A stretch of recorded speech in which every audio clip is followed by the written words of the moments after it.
আসসালামু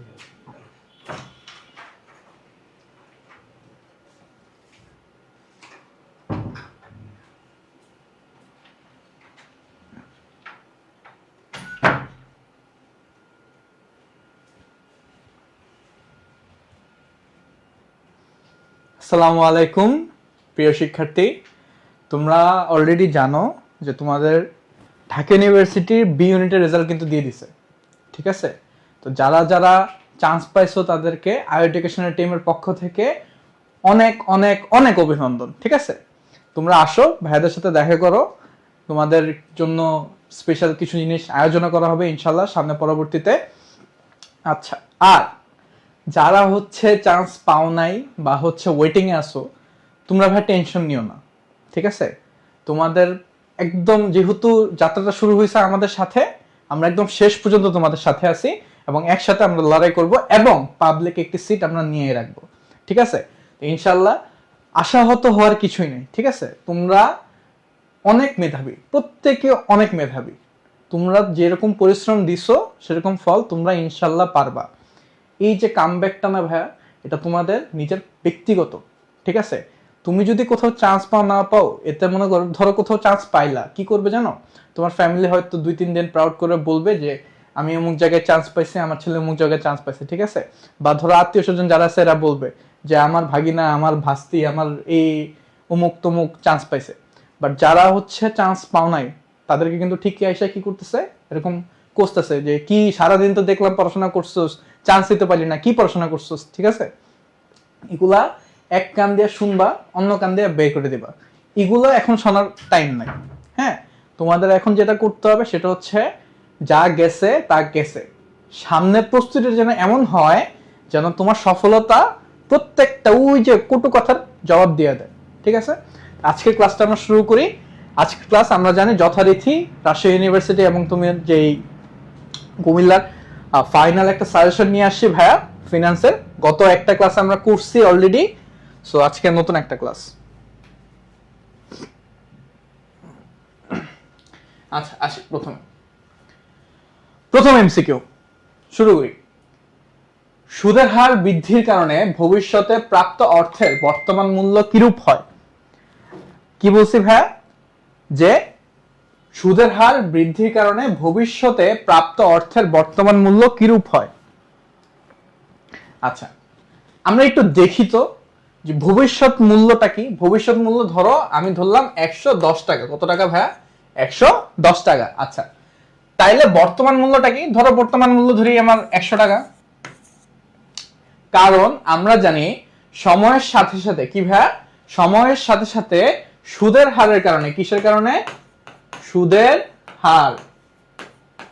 সময়ের সাথে সাথে সুদের হারের কারণে আমার অর্থের মূল্য কি হয়? পরিবর্তন হয়।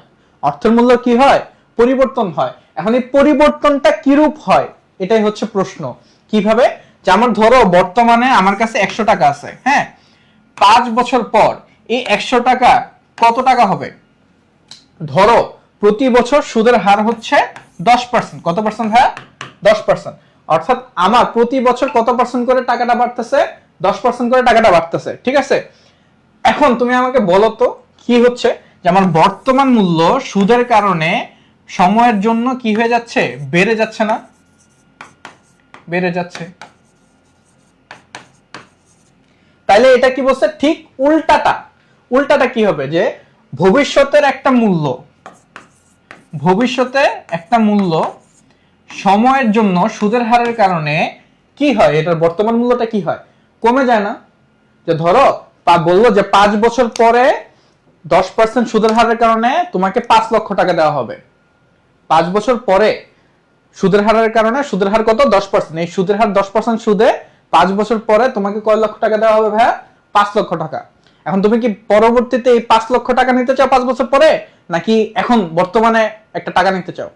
তাহলে কি হবে? আমার তো ওই 5 বছর পরে যে 5 লক্ষ টাকাটা, এটার বর্তমান মূল্য কি সেটা বের করতে হবে। তো বর্তমান মূল্য কি হয় সবসময় ভাইয়া? ভবিষ্যৎ মূল্য থেকে কম হয়। কি হয়? কম হয়। তাহলে আমার প্রথমটা অ্যান্সার কি হবে? যে সুদের হার বৃদ্ধির কারণে ভবিষ্যতে প্রাপ্ত অর্থ বর্তমান মূল্য কি হয়ে যায় ভাইয়া? কম হবে। কি হবে? কম হবে। অধিকও হবে না, সমানও হবে না। কি হবে? কম হবে। কি হবে? কম হবে। আচ্ছা, আসসালামু আলাইকুম বলছো। ওয়ালাইকুম আসসালাম। তোমরা সবাই কেমন আছো আমাকে একটু জানাও। হ্যাঁ, নেক্সট দ্বিতীয়ত, দ্বিতীয়ত কি বলছে একটু মুছে দিই।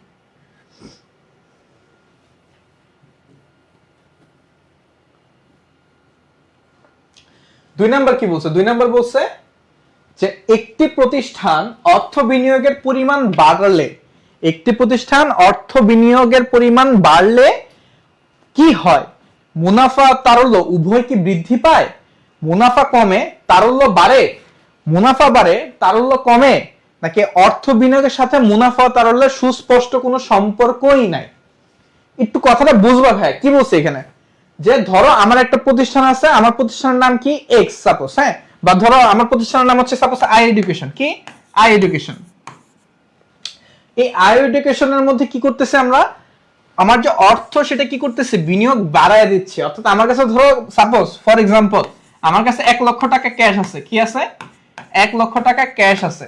এখন এই ক্যাশটা কি করতেছে? আমি বিনিয়োগ করতেছি। কি করতেছি? বিনিয়োগ করতেছি। কোথায় বিনিয়োগ করতেছি?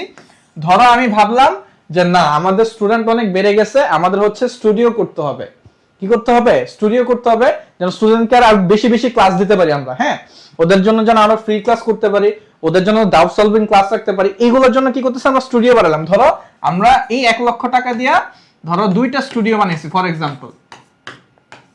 ঠিক আছে, 2টা স্টুডিও বানানোর ফলে কি হয়েছে দেখো তো? আমাদের আরো স্টুডেন্ট বাড়তেছে, তাই না?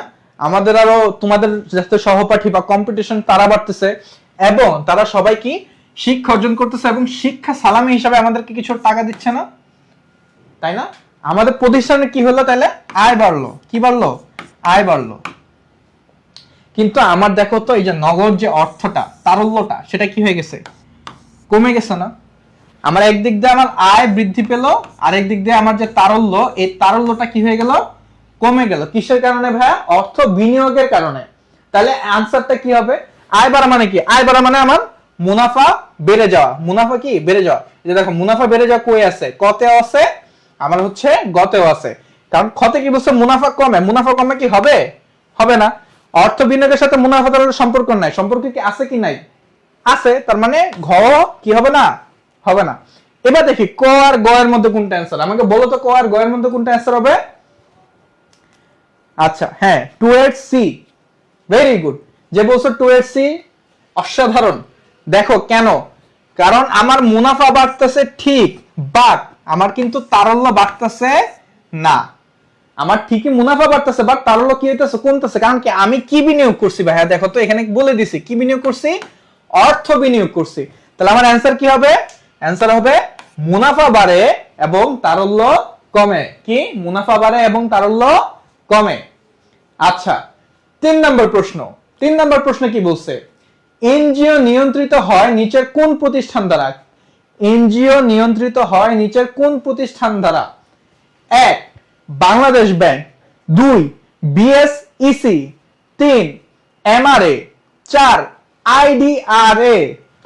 আমাকে একটু বলো তো, বাংলাদেশ ব্যাংক, এরপর বিএসইসি, এমআরএ আর হচ্ছে আইডিআরএ, এই চারটার ফুল ফর্ম কি? আমাকে কে বলতে পারবা? দেখি ভাইয়া, জুম করেন। কি জুম করব? লেখা এখনো বুঝেছে না? লেখা তো বড়ই। আচ্ছা, তাহলে আমি তোমাদের ফন্ট বাড়ায় দিতে পারি।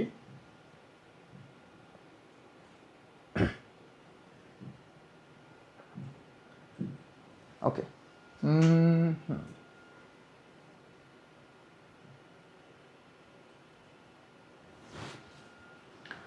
অ্যান্সার হচ্ছে কি বলো? হ্যাঁ, অ্যান্সার হচ্ছে গ। অ্যান্সার কি? গ। এটার অ্যান্সার কি ছিল? গ। দুইটার অ্যান্সার কিন্তু গ। আচ্ছা, এবার দেখি এটার অ্যান্সার কি।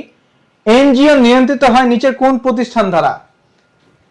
এনজিও নিয়ন্ত্রিত হয় নিচের কোন প্রতিষ্ঠান দ্বারা বলো? Bangladesh bank, BSEC, MRA, IDRA, কোনটা?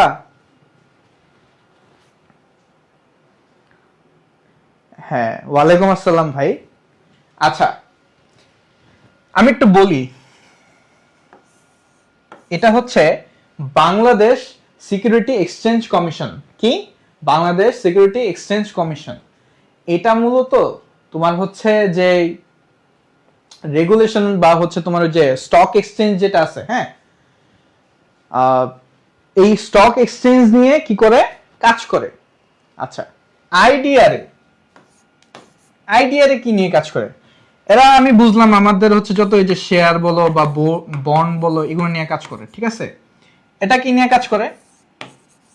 আইডিআরএ কাজ করে বীমা নিয়ে, বীমা পলিসি বলো বা বীমা রিলেটেড নতুন পলিসি। যে প্রথম ক্লাসে বলছিলাম না ভাইয়া যে একটা নতুন পলিসি করছে, তাই না, ওই যে গোষ্ঠী বীমা 2025 সালে। তো এটা আইডিআর এর কাজ। বাংলাদেশ ব্যাংকের কাজ কি? বাংলাদেশ ব্যাংকের কাজ হচ্ছে এই যে কেন্দ্রীয় ব্যাংক হিসেবে সকল ব্যাংকের বাপ হয়ে নিয়ন্ত্রণ করা। কি নিয়ন্ত্রণ করা? মুদ্রা বাজার নিয়ন্ত্রণ করা, দেন হচ্ছে তোমার নোট ইস্যু করা, এগুলো হচ্ছে কাজ। তাহলে আমি কি পাইলাম? আমার অ্যান্সার কি? এনজিও নিয়ন্ত্রণ করে কোন প্রতিষ্ঠান? আমার অ্যান্সার হচ্ছে গ। যে গ বলছো, ভেরি গুড। আচ্ছা গ এর ফুল মিনিং কি? এমআর এর ফুল মিনিং কি? এমআর এর ফুল মিনিং হচ্ছে micro credit regulatory authority. Very good, very good. Mubashshir Ahmed সবগুলাই লিখছে, ধন্যবাদ। আচ্ছা নেক্সট,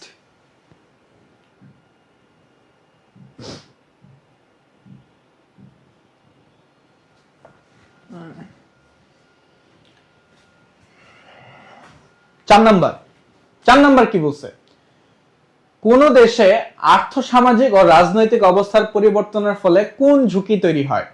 এটা কিন্তু ভাইয়া ওই যে প্রথম দিনের একদম প্রথম যে এমসিকিউটা ছিল না, ওইখানে বুঝাই দিছিলাম যে একটা দেশের, কোন একটা দেশের যদি আর্থসামাজিক বা রাজনৈতিক অবস্থার পরিবর্তন ঘটে তাহলে কোন ধরনের ঝুঁকি সৃষ্টি হয়। এটা কি কোম্পানি ঝুঁকি, এটা কি তারল্য ঝুঁকি, এটা কি আর্থিক ঝুঁকি, নাকি এটা বাজার ঝুঁকি?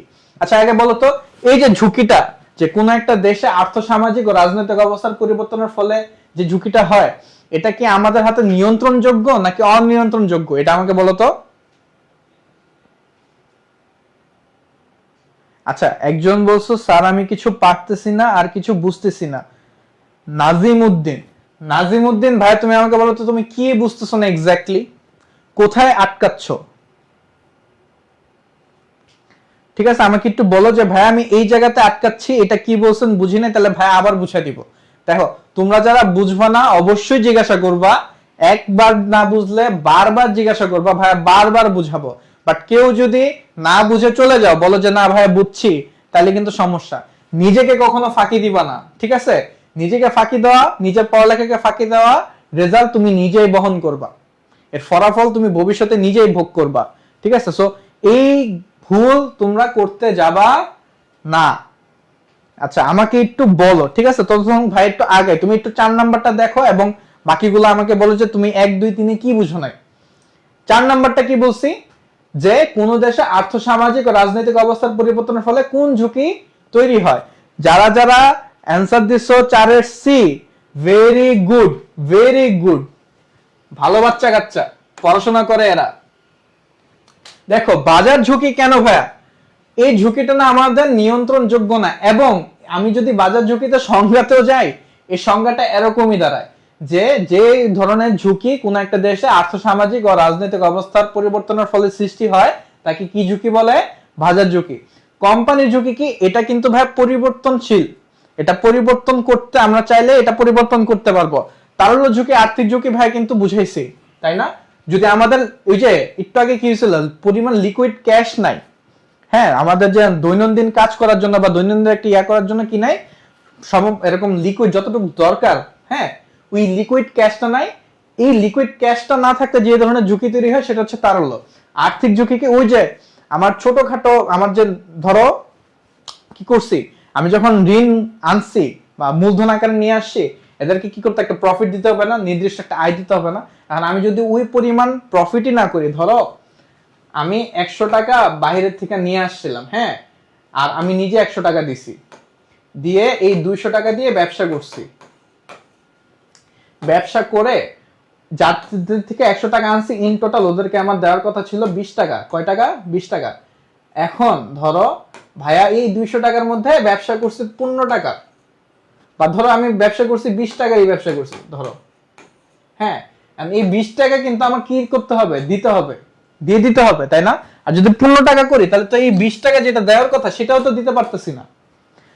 এই সময় যে আমার যদি ওই অতটুকু আয় না হয় তাইলে যে ধরনের ঝুঁকি সৃষ্টি হয় সেটা হচ্ছে আর্থিক ঝুঁকি। ঠিক আছে? আচ্ছা, এরপর তাহলে আমি 4 এর অ্যান্সার কি পাইলাম? বাজার ঝুঁকি। 5, অ্যানুইটির ক্ষেত্রে কোনটি সত্য? অ্যানুইটির ক্ষেত্রে কোনটি সত্য? 5 এর অ্যান্সার কি হবে আমাকে একটু বলো তো, অ্যানুইটির ক্ষেত্রে কোনটি সত্য?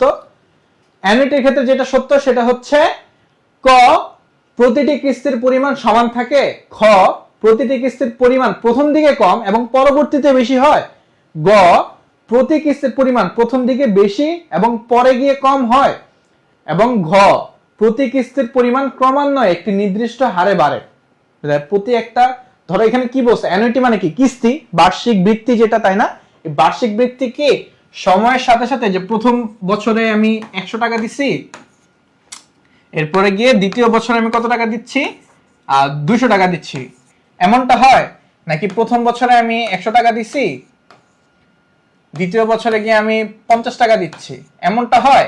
নাকি প্রথম বছরে আমি 100 দিচ্ছি, দ্বিতীয় বছরে আমি কি দিচ্ছি, 100 দিচ্ছি, নাকি ক্রমান্বয়ে বাড়ে? ক্রমান্বয়ে বাড়ে কিরকম? ধরো প্রথম বছরে 100, দ্বিতীয় বছরে 110, তৃতীয় বছরে 120, কোনটা হবে বলো? এই ক, খ, গ নাকি ঘ? অ্যান্সার কি হবে? 6 এ, 6 এ, ভেরি গুড। যে বলছো 6 এ, অসাধারণ, ধন্যবাদ। হ্যাঁ ভাইয়া, আমরা জানি অ্যানুইটির ক্ষেত্রে দুইটা জিনিস অবশ্যই প্রযোজ্য। অ্যানুইটি কখনো এমন হবে না যে প্রথম বছর তোমাকে কম টাকা নিচ্ছে আর পরবর্তী বছরে বেশি টাকা নিচ্ছে। অ্যানুইটি এইভাবে কাজ করে না। আবার এইভাবেও কাজ করে না যে প্রথম বছর তোমার বেশি টাকা নিচ্ছে, পরের বছর থেকে কম নিচ্ছে। ঠিক আছে?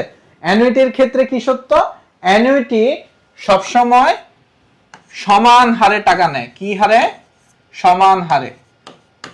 অর্থাৎ আমার যদি প্রথম বছরও 100 টাকা হয়, দ্বিতীয় বছরে আমি কত টাকা দিচ্ছি কিস্তি? 100 টাকাই দিচ্ছি। আচ্ছা, আরেকটা কি, যে ভাই একটা নির্দিষ্ট সময় পর পর হয়, সময়টাও কি থাকে? নির্দিষ্ট থাকে। ঠিক আছে? কিভাবে? ধরো আমি প্রথম বছরের শুরুতে দিছি, প্রথমবার, হ্যাঁ, কিসে দিছি? শুরুতে দিছি কিস্তিটা। দ্বিতীয় বছরে এসে আমি শেষে দিতে পারবো না, শেষে দিতে পারবো না। আমার দ্বিতীয় বছর এসে কোথায় দিতে হবে? একদম বছরের শুরুতেই দিতে হবে। বছরের কিসে দিতে হবে? বছরের শুরুতেই দিতে হবে। ঠিক আছে? তার মানে আমি কি বুঝলাম, যে অ্যানুইটির ক্ষেত্রে দুইটা বৈশিষ্ট্য আছে। একটা কি, যে এটার যে মানে আমার যে টাকার পরিমাণটা, এটা কি হবে? প্রতিবার সমান হবে, এবং এটা কি একটা নির্দিষ্ট সময় এবং নির্দিষ্ট টাইম ওয়াইজ এটা চলে। ঠিক আছে? যে এক বছর পর পর, এক বছর পর হইলে আবার কি, প্রথম বছর আমি শুরুতে দিছি, দ্বিতীয় বছর শুরুতেই দিব। এমন না যে প্রথম বছর শুরুতে দিছি, দ্বিতীয় বছর আমি শেষে দিতে পারবো। বা এমন যদি হয় যে না, প্রথম বছর আমি শেষে দিছি, দ্বিতীয় বছর শুরুতে দিব, এমনও হবে না। ঠিক আছে? যদি শুরুতে দেই তাহলে সব বছরের শুরুতে দিতে হবে, যদি শেষে দেই সব বছরের শেষে দিতে হবে। এবং এটা কি নির্দিষ্ট একটা সময় পর পর, এমন না যে আমি একটা 1 মাস পরে দিলাম, একটা 2 মাস পরে দিলাম, একটা 6 মাস পরে দিলাম। ঠিক আছে? এভাবেও হয় না। আচ্ছা, আফরোজা পারভিন রাখি বলতেছে আমি ভুল অ্যান্সার করি, কেন?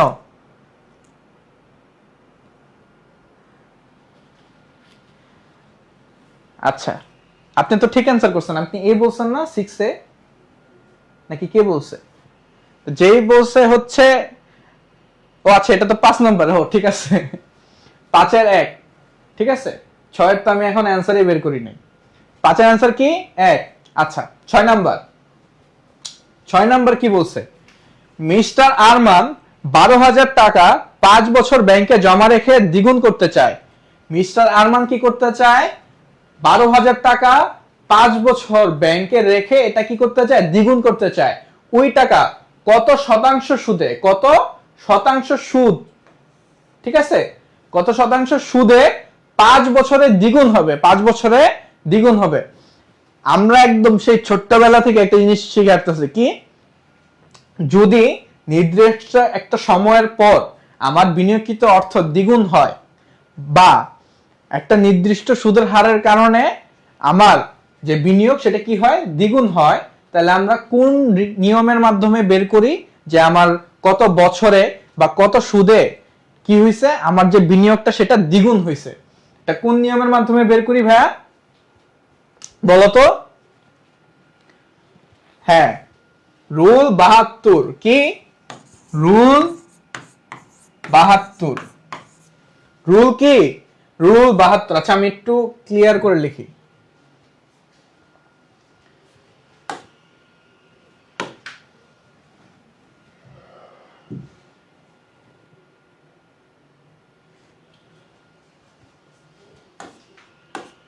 রুল কি 72?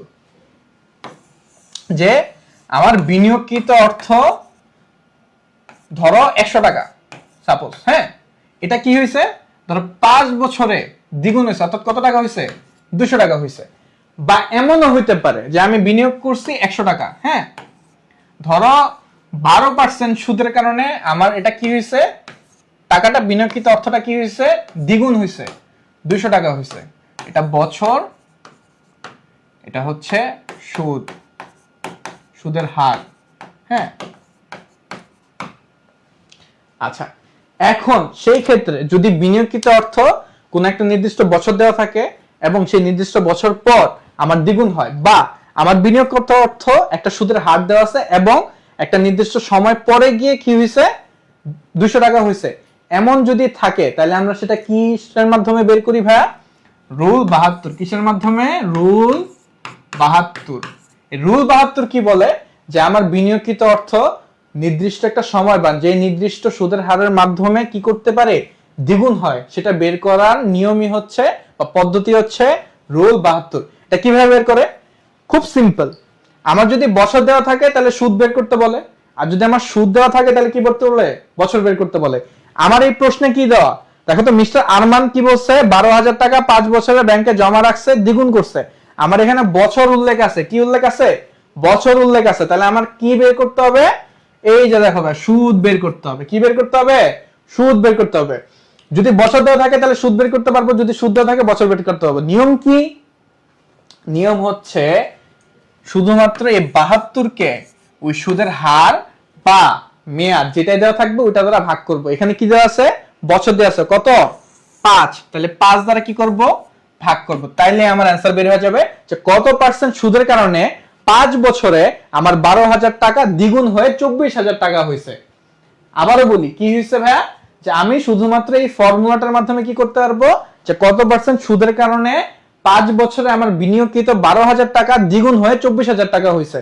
তাহলে 72কে 5 দ্বারা ভাগ করি, কত হয় দেখি। এখন 5 দ্বারা ভাগ করলে হয় হচ্ছে 4.4, 14.4, 14.4% সুদ। ঠিক আছে, এখন প্রশ্ন হচ্ছে ভাইয়া আপনি তো মুখে মুখে করে ফেলছেন, আমরা কিভাবে করব? তোমরা যারা হচ্ছে মুখে মুখে করতে পারো না, তোমরা অলরেডি জানো, হ্যাঁ, যে ক্যালকুলেটর কিন্তু ইউজ করা হয় না। তো এটা মুখে মুখে করার শিখে ফেলো যে কিভাবে করতে হয়। খুব ইজি, খুব আহামরি রকেট সায়েন্স কিছু না। আমি এইভাবে ওই যে ছোটবেলা ভাগ করছি না, অমনিও চাইলে করতে পারো। কিভাবে? এই দেখো, 5 কে 72 দ্বারা ভাগতো, তাহলে আগে 7 দিয়ে যায়, একবার কতবার যায়, 5 গেলে কত হয়, 2। তাহলে 5 এর এখানে 2টা কি হয়, নিচে নেমে গেছে। 5 22 এর মধ্যে কয়বার যায়, 4 বার যায়, তাহলে কি হয়, 20। 2, 5 কি 2 এর মধ্যে যাইতে পারে, যাইতে পারে না। এজন্য কি আসছে, একটা দশমিক আছে, দশমিকের জন্য এখানে কি আসছে, 0। তাহলে 5 4 এর মধ্যে কয়বার যায়, 4 বার। এই যে 20 হলো মান 0। আচ্ছা, একটু গোলা গোলা লাগতেছে না, একটু ক্লিয়ার করে ফেলি।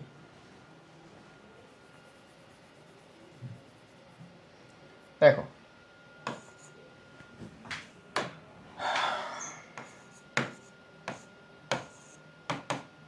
ঠিক আছে, কি হয়েছিল,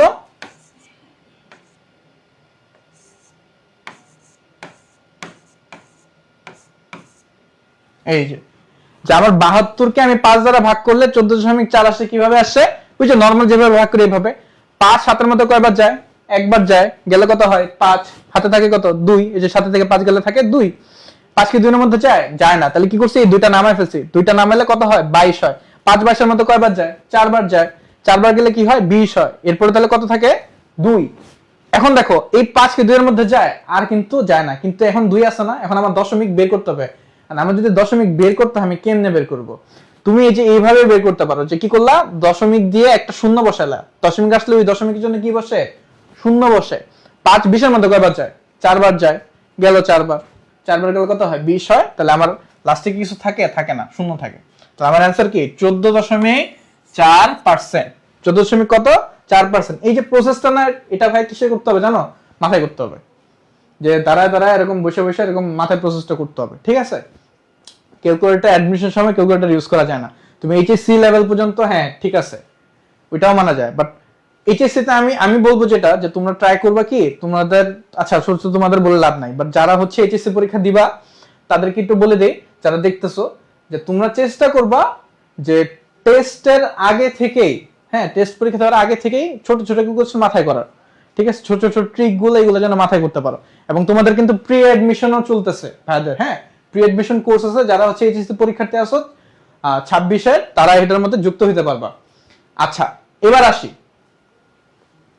তো এই যে ক্যালকুলেশনটা করলাম, আমরা কি করছি? 14.4% পেয়ে গেছে। তো আমার অ্যান্সার কি হবে? অপশন কত কি ছিল? 7.2। 7.2 কি অ্যান্সার? না। অপশন খ কি? 14.40। এটাই আমার অ্যান্সার। এটাই কি আমার অ্যান্সার? আমার অ্যান্সার কি 6 হবে? না, কোনোটাই না, এমন তো না, অবশ্যই কোনো না কোনো একটা মান আসছে, তাই না? আচ্ছা তাইলে নেক্সট,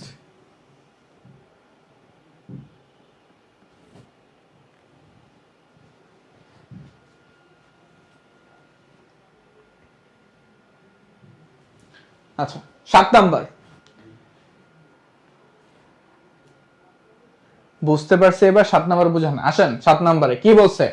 1000 টাকা 3 বছরের জন্য 10% সুদে ব্যাংকে জমা রাখলে সরল সুদ ও চক্রবৃদ্ধি সুদের মধ্যে পার্থক্য কত? দেখো কি বলছে, যে আমি 1000 টাকা জমা রাখছি কত বছরের জন্য? 1000 টাকা জমা রাখছি 3 বছরের জন্য। কত পার্সেন্ট সুদে? 10% সুদে। কোথায় জমা রাখছি? ব্যাংকে। ব্যাংকে জমা রাখার ফলে এটাতে যদি আমি সরল সুদ অ্যাপ্লাই করি আর চক্রবৃদ্ধি সুদ অ্যাপ্লাই করি, তাইলে এদের মধ্যে পার্থক্য কত হবে? অনেকে এটার কোশ্চেন যে ভাইয়া সরল সুদ হলে আর চক্রবৃদ্ধি সুদ হলে, সুদ তো সুদই ভাইয়া, এটার মধ্যে সেমই তো, আমার তো পার্সেন্টেজ সেম। দেখো সুদের পার্সেন্ট কিন্তু সেম, আমার বছরও সেম, আমার অ্যামাউন্টও কিন্তু সেম থাকে, তাহলে কেন ভাইয়া চক্রবৃদ্ধিতে বেশি টাকা পাওয়া যায় আর সরলে কেন কম টাকা পাওয়া যায়? এটা আমরা জানি না যে চক্রবৃদ্ধিতে বেশি টাকা পাওয়া যায়। বর্তমানে যদি কিছু টাকা রাখি চক্রবৃদ্ধিতে সেটা ইনভেস্ট করি, তাহলে সরল সুদের থেকে চক্রবৃদ্ধিতে বেশি টাকা পাওয়া যায়। এখন বলছে এই যে পার্থক্য, এই পার্থক্যটা কত টাকা? আমরা কিন্তু বলে নাই যে সরল সুদে কত বা চক্রবৃদ্ধি সুদে কত, বলছে কি যে এই দুইটা যে পার্থক্য হবে সেটা কত টাকা। পার্থক্যটা এবার দেখি। সরল সুদ হলে, সরল সুদ হলে আমার কত টাকা আসতো 3 বছর পরে, বলো তো আমাকে? সরল সুদে আমার 3 বছর পরে আসতো, খুবই সিম্পল। দেখো প্রতি বছর আমার 10%, 1000 টাকা 10% কত? 100 টাকা করে। তাহলে কত হলো? প্রথম বছর 100, দ্বিতীয় বছর 100, তৃতীয় বছর 100। সরি ভাই একটু অসুস্থ, হ্যাঁ। তো আমি যখন দেখলাম সরল সুদে আমার টানা 3 বছর কি আসতেছে, আমার যে মুনাফা সেটা কি আসতেছে? সমান আসতেছে। কি আসতেছে? সমান আসতেছে। আচ্ছা তাহলে আমার ইন টোটাল 3 বছর আমি কত টাকা পাইলাম? 300 টাকা। কত টাকা পাইছি? 300 টাকা। বাট আমি যখন চক্রবৃদ্ধি করব, চক্রবৃদ্ধি করার সময় দেখো কি হয়, প্রথম বছর সরলের মতো আমি 100 টাকায় পাচ্ছি, কারণ 1000 টাকার 10% 100 টাকা, তাই না? কিন্তু দ্বিতীয়, এটা হচ্ছে প্রথম বছরের ক্ষেত্রে, হ্যাঁ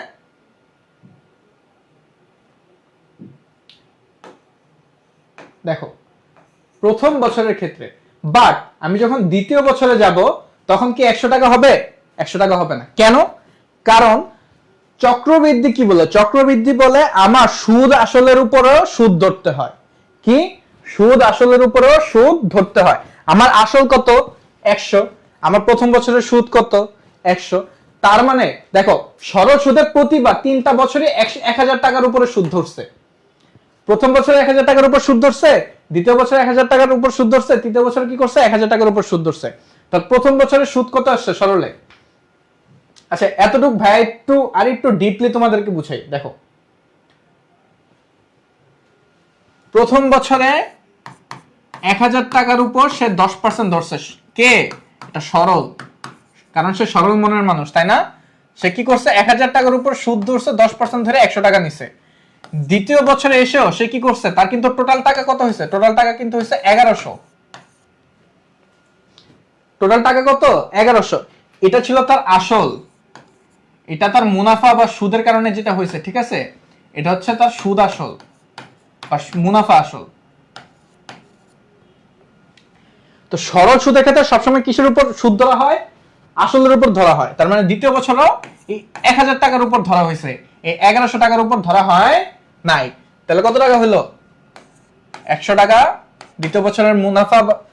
তাহলে আমার ইন টোটাল হলো 1200 টাকা। 2 বছর পর আমার টাকা জমা কত? 1200। তৃতীয় বছরে কি হয়েছে? সেম 1000 টাকা, ঠিক আছে? আসল আমার আসছে কত? 1000 টাকা 10% 100 টাকা। আমার টাকা গুলো হতো 1300 টাকা। তাহলে ইন টোটাল আমার কত টাকা আমি সুদ পাইছি বা মুনাফা পাইছি? সরলের ক্ষেত্রে 300। কত? 300। এবার আসে চক্রবৃদ্ধি। যে ওরা কি করে? চক্র চালায়, তাই না? ওরা সরল মানুষ আর ওরা চক্ররা কি হয়? একটু দুষ্ট হয়, একটু চালাক হয়। ওরা কি করছে? ওরা আসলের উপর না নিয়ে ওরা মুনাফা আসল বা সুদ আসলের উপর নিছে, ঠিক আছে? যার ফলে কি হয়েছে? প্রথম বছর তো সেম ছিল, এই যে 100 টাকা 1100 টাকা প্রথম বছর সরলের মতোই। দ্বিতীয় বছরে এসে এই যে ওরা আসলের উপর না নিয়ে মুনাফা আসল বা সুদ আসলের উপর নিছে। সুদটা কিসের উপর ধরছে? আসলের উপর না ধরে সুদ আসলের উপর ধরছে। সুদ আসলের উপর ধরাতে কি হয়েছে? দেখো এখানে কিন্তু 1100 টাকা 10% ধরা হয়েছে। 1100 টাকা 10% কত? 110। এখানে কত টাকা হলো? 1100 আর 110 1210 টাকা। কত টাকা? 1210 টাকা। এরপরে কি করছে? 3 বছরে আবার এটার উপরে ধরছে, 1210 টাকার উপরে ধরছে। 1210 টাকার উপর ধরলে কত টাকা হয়? দেখো 1210, তাহলে আমার 121 টাকা আসে মুনাফা। এখন এই 1210 এর সাথে 121 যোগ করলে কত হয়? 331। তার মানে 1331। তাহলে ইন টোটাল মুনাফা কত করে? 1000। এই 1331 থেকে 1000 বাদ দাও, 331। চক্রবৃদ্ধি কামাইলো 3 বছরে 331, সরল কামাইছে কত? 300। তাহলে এদের মধ্যে পার্থক্য কত? দেখো তো পার্থক্য কত হবে? খুব সিম্পল না ভাইয়া? 31। কত? 31। তাহলে আমাকে কি বলছিল? যে 1000 টাকা 3 বছরের জন্য 10% সুদ নিলে ব্যাংকে জমা রাখতে সুদ আসল ও চক্রবৃদ্ধির মধ্যে পার্থক্য কত হবে? এই যে অ্যান্সার খ। কত? 31। না 30, না 300, না 330। ক্লিয়ার? হ্যাঁ, 7 অ্যান্সার বি। Very good. বুঝাই দিলাম যে কেন বি। যারা যারা বুঝে না তাদেরকে বুঝাই দিলাম। আচ্ছা 8 নম্বর অ্যান্সার কি বলতো আমাকে? যে নতুন শেয়ার ইস্যু কোন ধরনের কার্যাবলীর অন্তর্ভুক্ত? নতুন শেয়ার ইস্যু এটা কোন ধরনের কার্যাবলীর মধ্যে অন্তর্ভুক্ত? পরিচালনার মধ্যে পড়ে? এটা কি বিনিয়োগ সিদ্ধান্তের মধ্যে পড়ে? এটা অর্থায়নের মধ্যে পড়ে? নাকি হচ্ছে এটা উৎপাদনের মধ্যে পড়ে? কোন কার্যগুলির মধ্যে পড়ে? আমি জানি এখানে তোমরা দুটার মধ্যে কনফিউজ খাবা। হ্যাঁ, যে আচ্ছা আমি বলেই দিই। হ্যাঁ, তোমরা পরিচালনা নিবা না, তোমরা উৎপাদনও নিবা না। এখন বলো অর্থায়ন নাকি বিনিয়োগ? অ্যান্সার কি? আটার অ্যান্সার কি? খ নাকি গ? বিনিয়োগ নাকি অর্থায়ন? একজন বলছে যে ভাইয়া সি। ভেরি গুড, যে বলছো সি। আর কেউ? আর কেউ কি ওর মতের বাহিরে আছো? না। আচ্ছা তাইলে অ্যান্সার কি? অর্থায়ন। কেন একটু বলি। অর্থায়ন মানেটা কি? অর্থায়ন জিনিসটা কি? এটা একটু আমাদের বুঝতে হবে। অর্থায়ন মানে হচ্ছে আমার একটা প্রতিষ্ঠান বা আমার একটা যে কোনো কিছু হোক না কেন, হ্যাঁ তুমি ব্যবসা বলো, এখানের মধ্যে আমি মূলধন আমার কোন কোন উৎস থেকে আসবে এবং সেই উৎস থেকে আমি টাকাটা নিয়ে আসছি বা মূলধন হিসেবে নিয়ে আসছে, সেটা কোন কোন জায়গায় কতটুকু যাবে, কোন কোন জায়গায় ব্যয় হবে, কতটুকু ব্যয় হবে, কোন কোন জায়গায় বিনিয়োগ হবে, এই সবকিছু কার আন্ডারে ভাই? কোন কার্যবলীর আন্ডারে? সবকিছু অর্থায়নের আন্ডারে। বুঝতে পারছি? ক্লিয়ার? যারা যারা কনফিউজ যে ভাইয়া 8 এর অ্যান্সার গ কেন, তাদের clear? Very good. Okay, 9 number আসি। 9 নাম্বার কি বলছে? নিচের কোন সম্পত্তির তারল্য সবচেয়ে কম? আচ্ছা, কোন সম্পত্তির তারল্য সবচেয়ে কম মানে একটু বলে দিই যে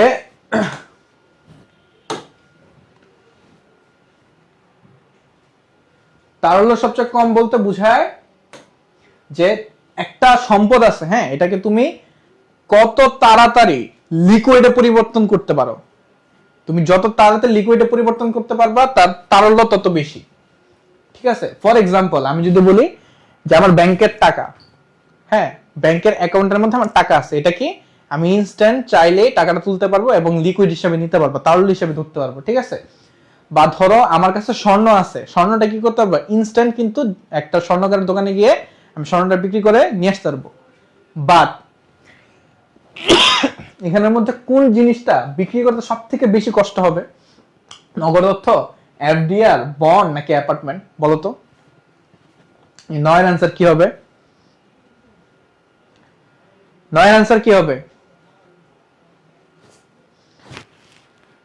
আচ্ছা, হ্যাঁ, ভেরি গুড। 9 আনসার কি হচ্ছে? C, apartment. দেখো, ক্যাশ আমি চাইলেই নিতে পারতেছি, এফডিআর ও চাইলে আমি ভাঙিয়ে ফেলতে পারতেছি। অনেকের কোশ্চেন থাকবে, ভাইয়া এফডিআর তো ম্যাচুরিটি না হলে ভাঙা যায় না। ভাইয়া এফডিআর ম্যাচুরিটি না হলেও ভাঙা যায়, বাট এখানে শর্ত হচ্ছে তোমাকে যে একটা নির্দিষ্ট পার্সেন্টেজ সুদ দিত না তারা, ওইটা ওরা নিবে না। ধরো তুমি 1 লক্ষ টাকা বা ধরো 10,000 টাকায়, হ্যাঁ, 5 বছরের জন্য এফডিআর করছো, ঠিক আছে, ফিক্সড ডিপোজিট করছিলা। এখন 3 বছরের পর তোমার টাকাটা খুব লাগবে, তোমাকে কি করছিল, ওরা বলছিল যে প্রতি বছর 10% করে সুদ দিবে। তার মানে 5 বছর পরে তোমার কত টাকা হইতো? 5 বছর পরে এই 10,000 টাকা হয়ে যেত 15,000 টাকা, তাই না? হ্যাঁ, প্রতি বছর 1,000 টাকা করে পাইতে, তাহলে আমার 5 বছর 15,000 টাকা হতো। বাট তুমি যখন 3 বছরের মাথায় টাকা তুলতে যাবা, তখন তো তোমার মাথায় কোশ্চেন আসবে, আচ্ছা 3 বছর তো তাহলে 13,000 টাকা হয়েছে, তাই না? 3 বছরে কত টাকা হয়ে যাওয়ার কথা? 13,000 টাকা তো হয়ে যাওয়ার কথা।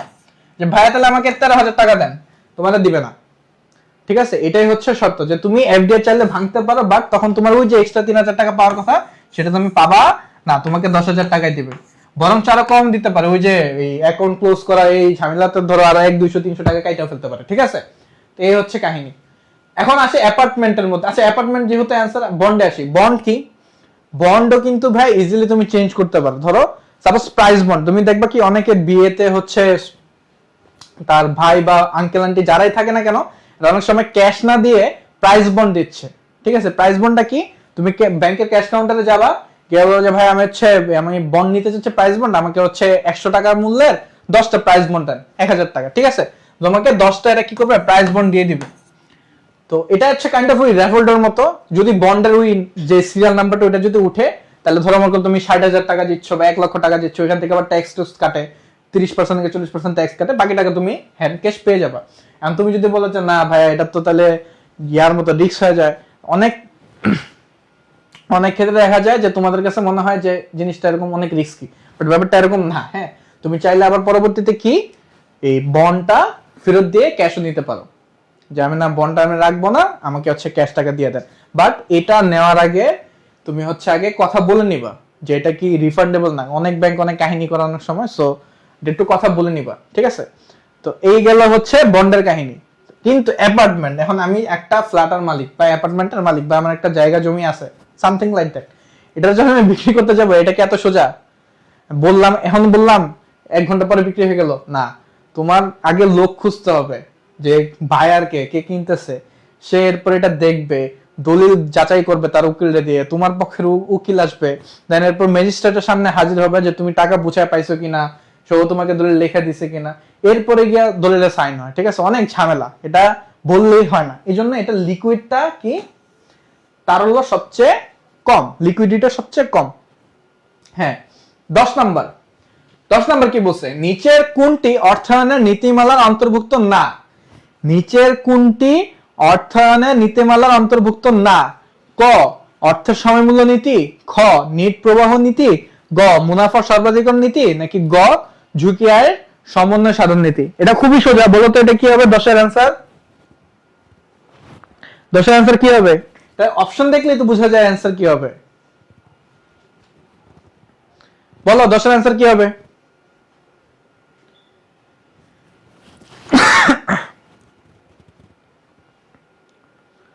দশের অ্যান্সার সি। ভেরি গুড, এই তো ভালো বাচ্চাগুলা। ঠিক আছে, 10-এর অ্যান্সার কি? সি, যে মুনাফা সর্বাধিকরণ। এটা কিসের নীতির মধ্যে পড়ে না? অর্থায়নের নীতির মধ্যে পড়ে না। আচ্ছা, 11 নাম্বার, 11 নাম্বার কি বলছে দেখো তো, যে নিচের কোনটি বন্ডের বৈশিষ্ট্য নয়? নিচের কোনটি বন্ডের বৈশিষ্ট্য নয়? আচ্ছা, অপশন ক, অপশন ক তে কি বলছে? ইন্ডেন্সার। অপশন খ তে কি বলছে? প্রোটেক্টিভ কি? প্রোটেক্টিভ কি বলো? প্রোটেক্টিভ কভিনেন্টস। আচ্ছা, এরপরে গতে কি বলো? প্রিন্সিপাল। প্রিন্সিপাল মানে কি তোমাদের ওই কলেজের প্রিন্সিপাল? না। এরপরে ঘতে কি? প্রিন্সিপাল মানে এটা বলছে যে তোমার ওই বন্ডটা কি মূলধন হিসেবে আসে কিনা, ঠিক আছে? আচ্ছা, ঘতে কি বলো? এই রেসিডুয়াল ক্লেমটা জিনিসটা কি তুমি একটু জানো? তোমরা কি কি জানো? অ্যান্সার কি হবে? হ্যাঁ, 10-এর অ্যান্সার সি। 11-এর অ্যান্সার কি? 11-এর অ্যান্সার হচ্ছে ডি। রেসিডুয়াল ক্লেমটা কি একটু ভাই বলি। এটার মানে হচ্ছে ধরো তোমার একটা কোম্পানি বছর শেষে 1 লক্ষ টাকা প্রফিট করছে। কত টাকা প্রফিট করছে? এই যে 1 লক্ষ টাকা প্রফিট করছে। হ্যাঁ, 1 লাখ টাকা প্রফিট করার পরে ও কি করবে? ও ফার্স্টে কর্মচারীদের বেতন দিবে। হ্যাঁ, ওদের বেতন যাবে। দেন যারা বন্ডের মালিক এদের টাকা যাবে। এরপর হচ্ছে যারা বিভিন্ন খরচ আছে এগুলো যাবে। যাওয়ার পর বাকি যে অংশটা যে মানে এই খরচগুলো হওয়ার পরে এখান থেকে মাইনাস হওয়ার পরে, ঠিক আছে, বাকি যে অংশটা থাকবে এটাই হচ্ছে রেসিডুয়াল ক্লেম, যেটা কিনা কারা পাবে? শেয়ার হোল্ডারগণ। কারা পাবে? শেয়ার হোল্ডাররা। ঠিক আছে, তার মানে এটা কি বন্ডের বৈশিষ্ট্যের মধ্যে পড়ে না। তাহলে আমরা 11 অ্যান্সার কি পেলাম? 11 অ্যান্সার ডি। 11 অ্যান্সার কি পেলাম? ডি। আচ্ছা, নেক্সট 12, স্কয়ার টেক্সটাইলস এর ঝুঁকি মুক্ত আয়ের হার 10%। ওকে, ঝুঁকি মুক্ত আয়ের হার 10% মানে হচ্ছে আরএফ, তাই না? ওকে, আরএফ বলছে 10%, বাজার আয়ের হার হচ্ছে 16%। ওকে, আমার আরএমও দিছে, আরএম হচ্ছে 16%। বলছে বাজার ঝুঁকির পরিমাণ, ওকে, আমার বেটাও দিয়ে দিছে। এখন বলছে উক্ত কোম্পানির প্রত্যাশিত আয়ের হার কত? এটা ভাই করাইছি না কত ক্লাসে? এটার অ্যান্সার বলো তো তোমরা। তোমরা বলো, এরপর ভাই করে দিব, সমস্যা নেই।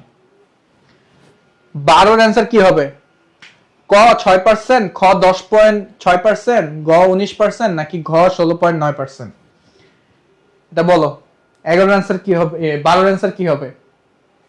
দেখো, আরএফও দিছে, আরএমও দিছে, বেটাও দিয়ে দিছে।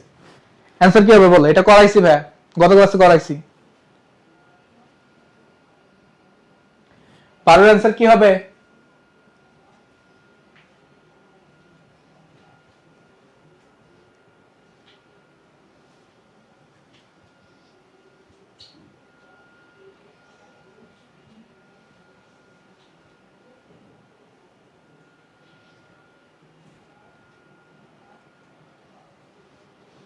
আচ্ছা, একজন বলছো খ, একজন বলছো গ।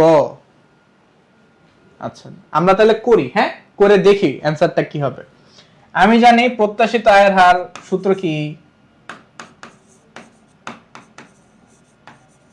সূত্র হচ্ছে আমার R F plus R M minus R F into beta. তাহলে আমার আরএফ কত? আরএফ হচ্ছে 10, আরএম মাইনাস আরএফ, তার মানে 16 মাইনাস 10, আর এটা কত? 1.50। তাহলে কত আসে? 10 যোগ 6 গুণ 0.15, 6কে 0.15 দ্বারা গুণ করলে কত হয় দেখো, এটারও ঠিক শিখাই দিই। 1.5 মানে হচ্ছে প্রথমে এটা তুমি 1 নিবা, 1, হ্যাঁ, এরপরে কত নিবা? আচ্ছা, আমার তো 1.5 মানে 6 এর 1.5 গুণ, তার মানে আমার 6 এর 1, অর্থাৎ পুরোটা আমি 6 আসি, হ্যাঁ 6 আছে, 6 এর 1.5 গুণ ইজ ইকুয়াল টু মানে আমার পুরো 6 আছে, এটার সাথে কি যোগ হবে? 0.5 মানে হাফ, 6 এর অর্ধেক কত? 3, 6 এর অর্ধেক কত? 3, তাহলে কত হয়? 9, অর্থাৎ 6 কে আমি যখন 1.5 গুণ করব তখন আমার অ্যান্সার কি আসবে? 9 আসবে। কিভাবে? ওই যে আমি 1, আমি সম্পূর্ণ আছি এবং আমার অর্ধেক আছে, কি আছে? আমি সম্পূর্ণ আছে এবং আমার অর্ধেক আছে, তাহলে ইন টোটাল কত হইলাম? আমি 9 হইলাম। আচ্ছা, তাহলে আমার অ্যান্সার কত দাঁড়ালো? যে 10 আর যোগ এই যে 9, 10 আর 9 কত হয়? 19। তো যে হচ্ছে গ বলছো, কংগ্রাচুলেশন, তোমারটা ঠিক হয়েছে, হ্যাঁ 19%, ভেরি গুড। ওকে, এরপর নেক্সট 13 নাম্বার কি বলছে? নিচের কোনটিকে বাতিল চেক বলে গণ্য করা হয়? নিচের কোনটিকে বাতিল চেক হিসাবে গণ্য করা হয়? অ্যান্সার কি কি দিছি ভাইয়া? যে পরবর্তী তারিখের চেক, পূর্ব তারিখের চেক, বাসি চেক, হারানো চেক। এখানে অ্যান্সার কি হবে বলো? এই 13 অ্যান্সার কি হবে?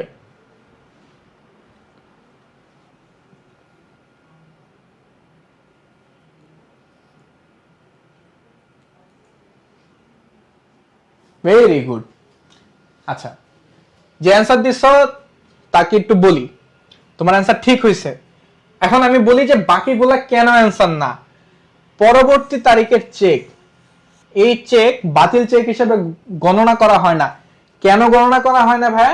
তুমি এটাকে আগাম চেক বলো। ধরো আমি আগে একটা ডেট দিয়ে দিছি, ঠিক আছে, যে সাপোজ আমি 18 তারিখে একজন আমার থেকে টাকা পাবে, তো আমি হচ্ছে সিঙ্গাপুর যাচ্ছি, তো আমি কি করছি 16 তারিখে একটা চেক লিখে দিছি, যে 18 তারিখে মানে 16 তারিখে বসে 18 তারিখে ডেট দিয়ে একটা চেক লিখে দিছি যে না তুমি অমুক তারিখে গিয়ে চেকটা জমা দিলে তুমি টাকাটা পাওয়া যাবে, ঠিক আছে, এটা বাতিল হিসেবে গণ্য হবে না। পূর্ব তারিখের চেক, কত তারিখের চেক? পূর্ব তারিখের চেক। আচ্ছা, এটার মধ্যে আর এই বার্ষি চেকের মধ্যে তোমরা কনফিউজ হয়ে যাও, ঠিক আছে, এই দুটো একটু বুঝাচ্ছি। আর কি হারানো চেক?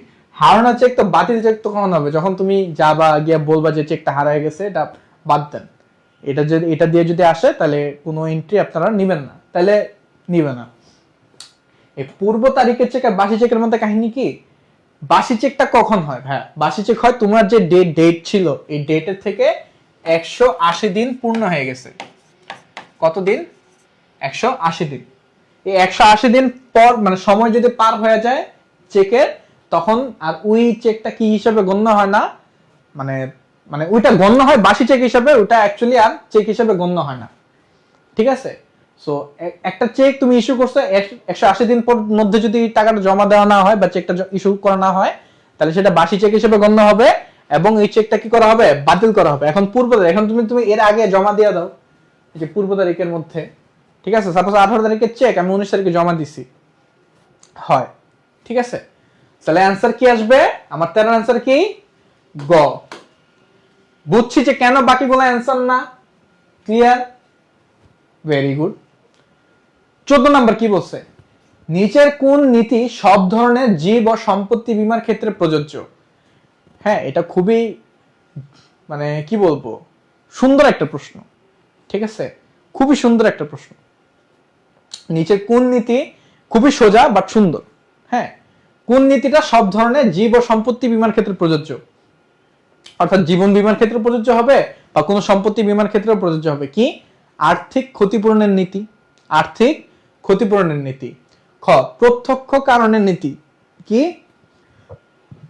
প্রত্যক্ষ কারণের নীতি। গ, আনুপাতিক অংশগ্রহণের নীতি। কি? আনুপাতিক অংশগ্রহণের নীতি।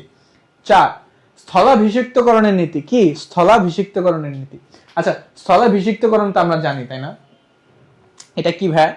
ধরো তোমার হচ্ছে সাপোজ তুমি একটা গাড়ির বীমা করছিলা, গাড়িটা অ্যাক্সিডেন্ট হয়েছে, হ্যাঁ অ্যাক্সিডেন্ট হয় এমন একটা অবস্থা হয়েছে যে গাড়িটা চলার মতো অবস্থা নাই।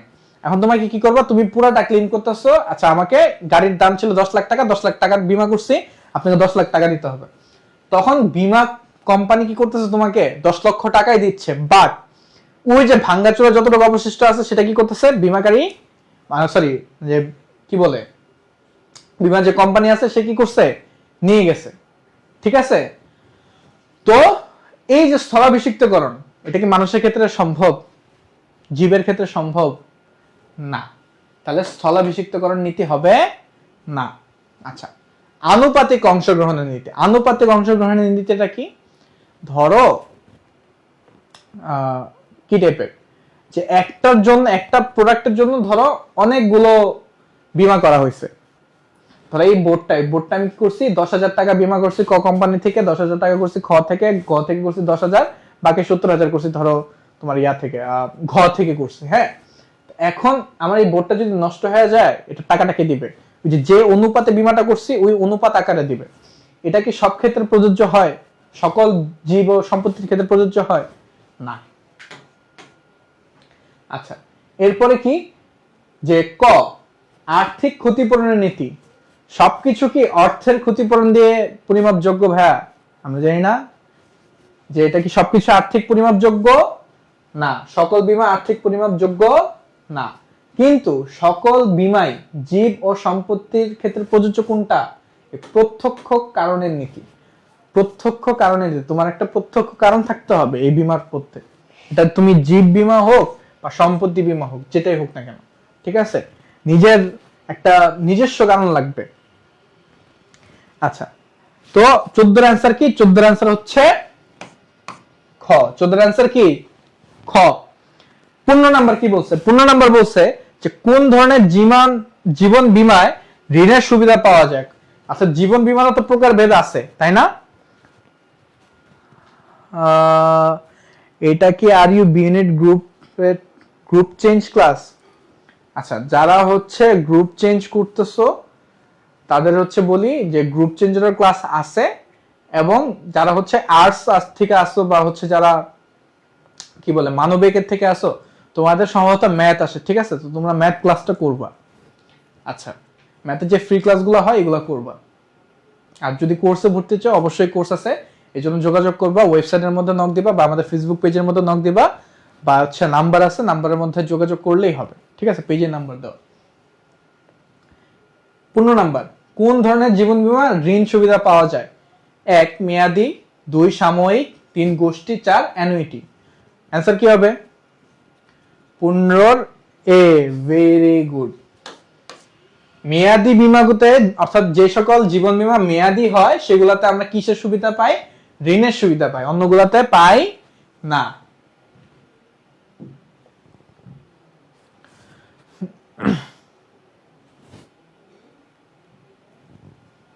এবার আসি 16 কি বলছে, নিচের কোনটি বাহ্যিক অর্থায়নের উৎস, নিচের কোনটি বাহ্যিক অর্থায়নের উৎস, অর্থাৎ আমরা তো জানি অর্থায়নের উৎস অনেকগুলাই আছে, কি কি, একটা অভ্যন্তরীণ একটা বাহ্যিক। অভ্যন্তরীণ কোনগুলা, অভ্যন্তরীণ হচ্ছে এই যে তোমার সংরক্ষিত আয়, ডেপ্রিসিয়েশন বা অবচয় বা প্রভিডেন্ট ফান্ড যদি থাকে ওই কোম্পানির, সেগুলো হচ্ছে আমাদের অভ্যন্তরীণ আয়। আর আমার বাহ্যিক উৎস কোনটা, বাহ্যিক উৎস হচ্ছে শেয়ার ইস্যু বা বন্ড বা হচ্ছে ধরো তোমার ব্যাংক ঋণ। ঠিক আছে, যে কোনো একটা দিয়ে দিতে পারে, বা কোশ্চেনটা উল্টাও দিতে পারে যে ধরো নিচের কোনটি অভ্যন্তরীণ উৎস, সংরক্ষিত আয়, অবচয় নাকি প্রভিডেন্ট ফান্ড, এগুলো অপশন না দিয়ে কি দিচ্ছে, যেগুলো একটা দিচ্ছে, সাপোজ ধরো প্রভিডেন্ট ফান্ড দিচ্ছে, দিয়ে বললো শেয়ার ইস্যু, বন্ড, ব্যাংক বা হচ্ছে অবচয়। হ্যাঁ, এটার মধ্যে কোনটা তোমার অভ্যন্তরীণ আয়ের উৎস, তার অ্যান্সার কি হবে, অবচয়। ঠিক আছে, কোশ্চেনটা একটু ঘুরেও দিতে পারে। ঠিক আছে, আচ্ছা নেক্সট 17 নাম্বার কি বলছে, জিরো কুপন বন্ড ইস্যু করা হয় কোন মূল্যের উপর বা কিসের উপর, কিসের বেসিসে, অভিহিত মূল্যের উপর। অভিহিত মূল্য মানে কি, ফেস ভ্যালু, বার্তাতে, অধিহারে নাকি বাজার মূল্যে, বাজার মূল্যে, সরি, হ্যাঁ কোনটায় বলো, অভিহিত মূল্যে বাট্টাতে, অধিহারে নাকি বাজার মূল্যে? Zero coupon bond. আচ্ছা, জিরো কুপন বন্ডটা তো আমরা জানি এখানে কি হয়, কুপন কুপন সুদ অন্তর্ভুক্ত আছে না, কুপন সুদ নাই, কুপন সুদ হচ্ছে জিরো।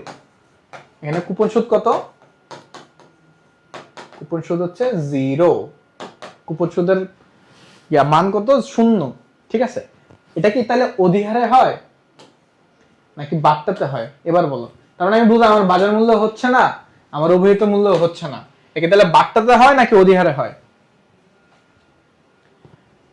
17 আনসার এ হবে না রে বাবা, অভিহিত মূল্যে হয় না। জিরো কুপন বন্ড ইস্যু করা হয় কিসে? বাট্টাতে। বাট্টাতে বাবা, বাট্টাতে। কিসে ইস্যু করা হয়? বাট্টাতে, অর্থাৎ বাট্টা দিয়ে ইস্যু করা হয়। ঠিক আছে, আচ্ছা নেক্সট। কোন ক্ষেত্রে একটি প্রকল্প গ্রহণ করা যেতে পারে যদি আমার এই কে সমান সমান মূলধন ব্যয় বুঝায়? কেটা কি বোঝাচ্ছে? মূলধন ব্যয় বোঝাচ্ছে। আচ্ছা, চারোটাতে দেখো আইআরআর আছে। কি আছে? আইআরআর আছে। আমরা জানি আইআরআর কি, আন্ত আয়ের হার। এটা কি খাতায় খায় দেয় নাকি মাথায় দেয়? অর্থাৎ এটা খায়ও না, এটা মাথায়ও দেয় না। এটা কি করে? এটা একটা আয়ের হার বের করে, যেটা কিনা মানে যে হারের কারণে আমার নিট বর্তমান মূল্য কি হবে, এই যে এনপিভি, এটা কি হবে? জিরো হবে। এটা কি হবে? জিরো হবে। আইআরআর কখনোই এনপিভি থেকে বড় হলে লাভবান হবে কিনা সেটা নির্ণয় করে না। কি নির্ণয় করে? আইআরআর কি শূন্য থেকে বড় হইলে হয় নাকি একের থেকে বড় হইলে হয়? এটাও নির্ণয় করে না। আইআরআর নির্ণয় করে যদি আমার মূলধন ব্যয় থেকে আইআরআর বেশি হয় তাইলে। অর্থাৎ আমি ধরো একটা প্রকল্পতে আমার মূলধন ব্যয় আছে 100, হ্যাঁ, বাট আইআরআর এর কারণে যদি সে জায়গায় আমার 110 হয়, তাহলে সেটা কি হবে? প্রযোজ্য বা হচ্ছে গ্রহণযোগ্য। তাহলে আমার অ্যান্সার কি? আইআরআর কিসের থেকে বড় হইতে হবে? আমার যে মূলধন ব্যয়, এই মূলধন ব্যয় থেকে বড় হইতে হবে। ক্লিয়ার? হ্যাঁ, 18 ক অ্যান্সার।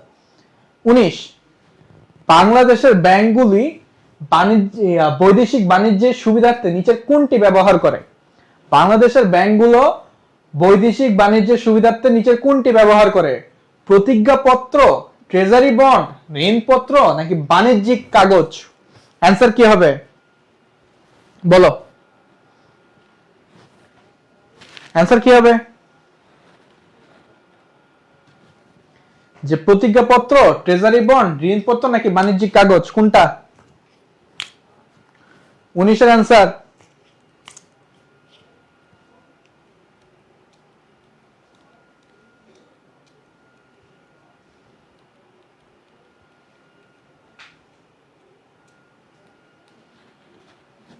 হ্যাঁ, আসি। Very good. যে বলছো হচ্ছে ঋণপত্র, খুবই সুন্দর। এই ঋণপত্রটা মূলত কি? ঋণপত্র মানে হচ্ছে এলসি, মানে হচ্ছে ওই যে লেটার অফ ক্রেডিট আর কি, যেটা লেটার অফ ক্রেডিট। আচ্ছা, এই এলসি জিনিসটা কি? তা খাচ্ছে নাকি মাথায় দিচ্ছে? তা খাচ্ছেও না, তা মাথায়ও দিচ্ছে না। এলসি হচ্ছে এমন একটা পত্র যেটা কিনা, আচ্ছা একটু ক্লিয়ার করি।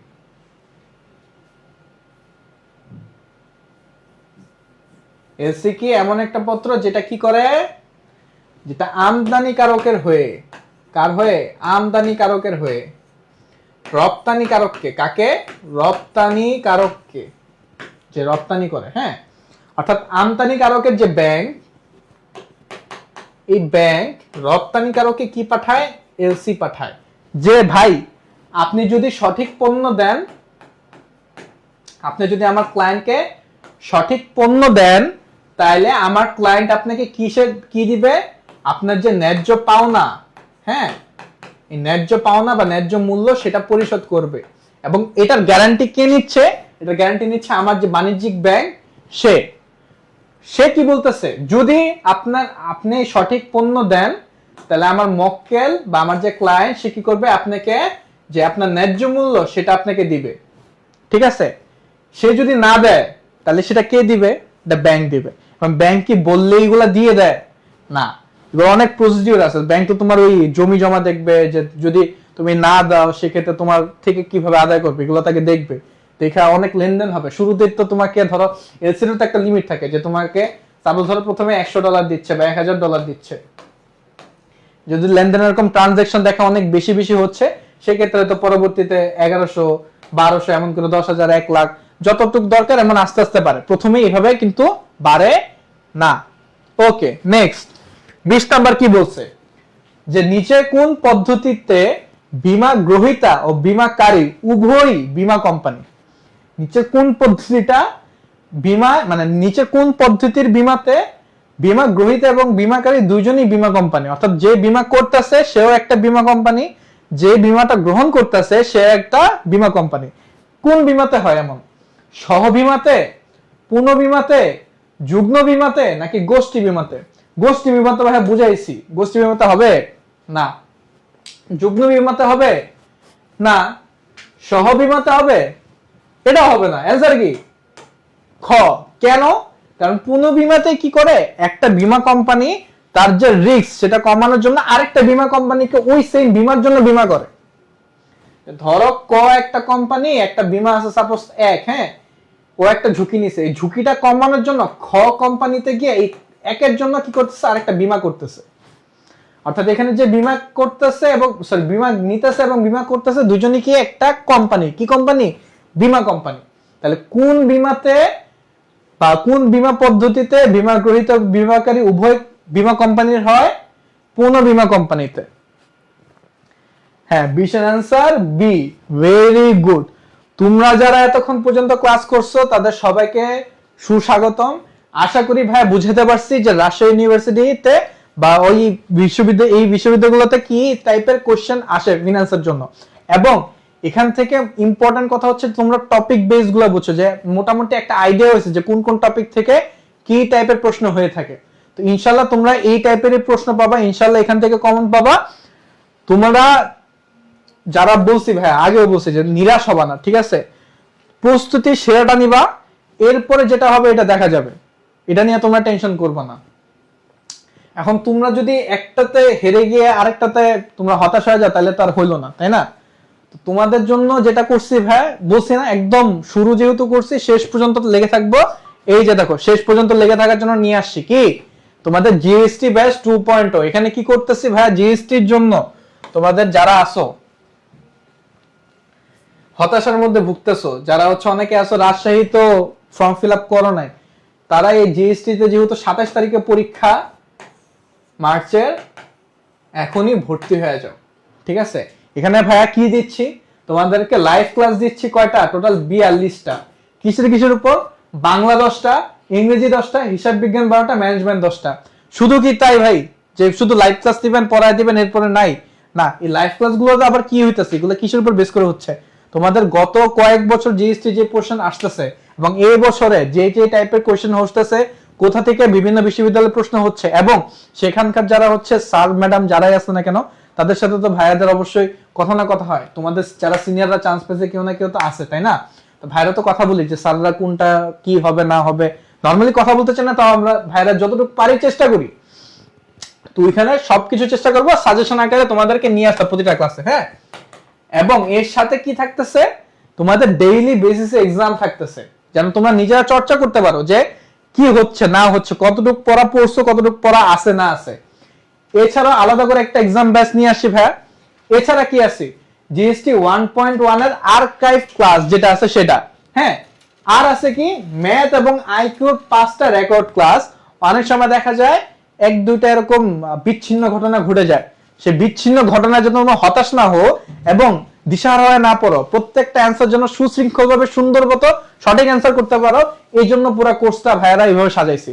এবং কোর্সের মূল্যটাও ওই যে বললাম না ভাইয়া, আমরা জানি যে তোমরা অনেক হতাশার মধ্যে আছো, অনেক যুদ্ধ করছো, লড়াই করছো, আর ওইভাবে সামর্থ্য নাই। এই জন্য ভাইয়ারা তোমাদের কথা চিন্তা করে 3000 টাকা থেকে কত করছি ভাই, 1499 টাকা করছি। কত টাকা করছি? 1499 টাকা। তো জলদি এনরোলমেন্ট হোক। এবং এটার জন্য কি করবা, এই যে ইত্যাকে বলছি এই নাম্বারে কল করতে পারো, বা আমাদের যে ওয়েবসাইট আছে সেখানে দেখতে পারো, বা আমাদের যে এডুকেশনের পেজ আছে এবং হোয়াটসঅ্যাপ মেসেজ গ্রুপ আছে সেখানে তোমরা মেসেজ দিতে পারো, ঠিক আছে?